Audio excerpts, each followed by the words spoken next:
भारत के इतिहास में 25 जून 1975 की रात को एक ऐसा निर्णय लिया गया जिसने पूरे लोकतंत्र की नींव को हिला कर रख दिया। ये वो समय था जब तत्कालीन प्रधानमंत्री इंदिरा गांधी ने देश में आपातकाल लागू कर दिया।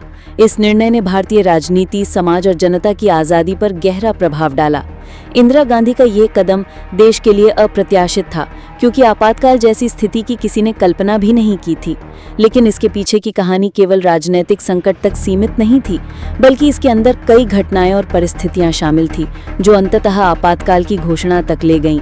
1971 में इंदिरा गांधी ने अपने जीवन की सबसे बड़ी राजनीतिक जीत दर्ज की थी।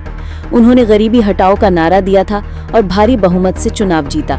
इसी वर्ष पाकिस्तान के साथ युद्ध हुआ और बांग्लादेश का निर्माण हुआ, जिससे उनकी लोकप्रियता अपने चरम पर पहुंच गई। लेकिन ये सफलता बहुत लंबे समय तक कायम नहीं रह सकी। 1973 के बाद देश में महंगाई बहुत तेजी से बढ़ने लगी। तेल संकट के कारण पेट्रोल की कीमतें आसमान छूने लगी। खाद्यान्न की कमी और बेरोजगारी ने आम जनता की कमर तोड़ दी। इसके साथ ही देश में भ्रष्टाचार के आरोप भी बढ़ते जा रहे थे। इन सब के बीच देश के अलग अलग हिस्सों में आंदोलन शुरू हो गए। छात्रों ने बिहार और गुजरात में बड़े आंदोलन चलाए। गुजरात में नवनिर्माण आंदोलन हुआ, जिसमें राज्य सरकार को इस्तीफा देना पड़ा। बिहार में छात्र आंदोलन का नेतृत्व जयप्रकाश नारायण ने किया। उन्होंने इसे संपूर्ण क्रांति का नाम दिया। जेपी आंदोलन धीरे धीरे पूरे देश में फैलने लगा। इस आंदोलन में युवाओं, किसानों, मजदूरों और मध्य वर्ग ने बढ़ चढ़कर हिस्सा लिया। यह आंदोलन सरकार के खिलाफ एक जन विद्रोह का रूप ले चुका था। जयप्रकाश नारायण ने सरकार पर गंभीर आरोप लगाए और संसद, विधायिका, नौकरशाही, न्यायपालिका, पुलिस, सेना और मीडिया में आमूलचूल परिवर्तन की मांग की। उन्होंने यहाँ तक कहा कि पुलिस और सेना को भी अन्यायपूर्ण आदेशों का पालन नहीं करना चाहिए। इस अपील ने इंदिरा गांधी की चिंता और बढ़ा दी। इस पूरे माहौल के बीच 12 जून 1975 को इलाहाबाद हाईकोर्ट का एक ऐतिहासिक फैसला आया। कोर्ट ने इंदिरा गांधी के 1971 के लोकसभा चुनाव को अवैध घोषित कर दिया। उन पर चुनाव प्रचार में सरकारी संसाधनों के दुरुपयोग का आरोप सिद्ध हुआ। कोर्ट ने उनके सांसद के रूप में चुने जाने को रद्द कर दिया और उन्हें 6 साल तक कोई भी चुनाव लड़ने पर रोक लगा दी। ये फैसला इंदिरा गांधी के लिए एक बड़ा झटका था।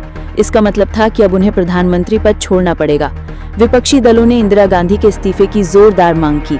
उनके खिलाफ बड़े बड़े धरने और प्रदर्शन शुरू हो गए। दिल्ली के रामलीला मैदान में जयप्रकाश नारायण ने एक विशाल रैली की। उन्होंने लाखों लोगों के सामने सरकार के खिलाफ बोलते हुए आह्वान किया कि जनता अन्याय के खिलाफ खड़ी हो और शांति के साथ सरकार की गलत नीतियों का विरोध करे। देश की राजधानी में लाखों लोग सड़कों पर थे। इंदिरा गांधी पर चारों तरफ से दबाव बढ़ रहा था। विपक्षी नेताओं ने राष्ट्रपति से मिलकर इंदिरा गांधी को पद से हटाने की मांग की। इंदिरा गांधी ने जब देखा कि अब सत्ता हाथ से फिसलती जा रही है और कोई रास्ता नहीं बचा है, तो उन्होंने आपातकाल लगाने का फैसला किया। उन्होंने इसे देश में आंतरिक संकट बताते हुए आपातकाल की सिफारिश की। 25 जून 1975 की रात को राष्ट्रपति फखरुद्दीन अली अहमद ने इस पर हस्ताक्षर कर दिए और देश में आपातकाल लागू हो गया। आपातकाल लगते ही देश में अंधेरा छा गया। लोगों की आज़ादी छीन ली गई। प्रेस की स्वतंत्रता पर प्रतिबंध लगा दिया गया। सभी बड़े अखबारों पर सेंसरशिप लगा दी गई। अखबारों को छपने से पहले सरकार की अनुमति लेनी पड़ती थी। जो खबरें सरकार के खिलाफ होती, उन्हें हटा दिया जाता था। इस समय का सबसे काला अध्याय यही था कि जनता की आवाज़ को पूरी तरह दबा दिया गया। विपक्षी नेताओं को रातों रात गिरफ्तार कर लिया गया।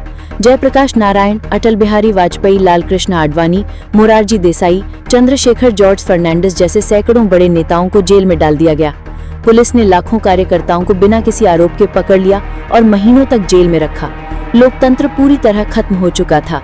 सरकार ने एक विशेष कानून मिसा यानी maintenance of internal security act का प्रयोग कर लोगों को बिना मुकदमे के जेल में डाला। आपातकाल के दौरान सबसे विवादित कदम था जबरन नसबंदी अभियान। इंदिरा गांधी के बेटे संजय गांधी ने परिवार नियोजन कार्यक्रम को जबरदस्ती लागू करवाया। लाखों लोगों को पकड़कर उनकी नसबंदी कर दी गई। कई जगहों पर तो पुलिस ने जबरदस्ती लोगों को नसबंदी के लिए उठाया। खासकर गरीब वर्ग के लोगों के साथ ऐसा हुआ। इस कारण देश में डर और असंतोष और भी ज्यादा फैल गया। लोग चुप थे क्योंकि बोलने पर जेल में डाल दिया जाता था। सरकार ने न्यायपालिका पर भी दबाव बनाया। सुप्रीम कोर्ट ने भी सरकार के पक्ष में फैसला देते हुए कहा कि आपातकाल के दौरान नागरिकों के मौलिक अधिकार भी खत्म हो सकते हैं। ये फैसला भारतीय न्यायपालिका के इतिहास में आज भी एक विवादित अध्याय माना जाता है। कई जजों ने अपने पद से इस्तीफा दे दिया क्योंकि वो इस बात से सहमत नहीं थे। सरकारी तंत्र ने पूरी तरह से इंदिरा गांधी के आदेशों का पालन करना शुरू कर दिया। आपातकाल के दौरान रेलवे की हड़ताल को भी कुचल दिया गया। जॉर्ज फर्नांडिस और उनके साथियों को बम विस्फोट की साजिश के आरोप में गिरफ्तार कर लिया गया। विरोध की हर आवाज को दबा दिया गया। न केवल राजनेता बल्कि लेखक, पत्रकार, सामाजिक कार्यकर्ता और छात्र भी पुलिस की निगरानी में थे। हर जगह भय का माहौल था। ये स्थिति करीब 21 महीने तक चली। धीरे धीरे जनता में गुस्सा बढ़ने लगा। देश में चुनाव न कराने की बात भी हो रही थी, लेकिन अंततः 1977 में इंदिरा गांधी ने लोकसभा चुनाव कराने का फैसला किया। इंदिरा गांधी को विश्वास था कि लोग उन्हें ही वोट देंगे, क्योंकि सरकारी तंत्र पूरी तरह उनके पक्ष में था। लेकिन जब चुनाव परिणाम आए तो पूरा देश हैरान रह गया। इंदिरा गांधी और उनकी पार्टी को करारी हार मिली। उत्तर भारत के लगभग सभी राज्यों में कांग्रेस का सूपड़ा साफ हो गया। जनता पार्टी ने भारी बहुमत से जीत दर्ज की। पहली बार देश में गैर कांग्रेसी सरकार बनी। मोरारजी देसाई देश के प्रधानमंत्री बने। आपातकाल के बाद भारत में लोकतंत्र की महत्ता और भी ज्यादा बढ़ गई। लोगों ने समझ लिया कि लोकतंत्र और नागरिकों की आजादी की रक्षा करना कितना जरूरी है। आपातकाल को भारतीय लोकतंत्र के इतिहास का सबसे काला अध्याय माना जाता है। इसने न केवल संविधान की कमजोरियों को उजागर किया, बल्कि ये भी बताया कि सत्ता के लोभ में कोई भी नेता लोकतंत्र को खतरे में डाल सकता है। इसके बाद संविधान में कई संशोधन किए गए ताकि भविष्य में फिर कभी ऐसा ना हो। अब अगर कोई प्रधानमंत्री आपातकाल लगाने की सिफारिश करता है तो उसे संसद की मंजूरी लेनी होती है। साथ ही मौलिक अधिकारों की रक्षा के लिए भी कड़े प्रावधान किए गए। आपातकाल का दौर एक ऐसा समय था जब पूरा देश चुप था। लोग बोल नहीं सकते थे, लिख नहीं सकते थे, सवाल नहीं कर सकते थे। अखबारों के पन्ने खाली छपते थे। ये वो समय था जब लोकतंत्र को ताक पर रखकर तानाशाही थोपी गई, लेकिन अंततः जनता की ताकत ने इसे खत्म कर दिया। आपातकाल के बाद भारत के लोगों ने ये साबित कर दिया कि वो लोकतंत्र और अपनी स्वतंत्रता के लिए कोई भी बलिदान दे सकते हैं। इस पूरे घटनाक्रम ने भारतीय राजनीति को एक नई दिशा दी। इंदिरा गांधी की सत्ता में वापसी तो बाद में हुई, लेकिन जनता ने उन्हें स्पष्ट संदेश दे दिया कि लोकतंत्र से बड़ा कोई नहीं है। जनता की अदालत सबसे बड़ी होती है और सत्ता की कुर्सी स्थायी नहीं होती है। आपातकाल का इतिहास आज भी हमें सिखाता है कि सत्ता जब निरंकुश हो जाती है तो जनता का जागना जरूरी हो जाता है। आजादी की कीमत केवल संघर्ष से ही चुकाई जा सकती है।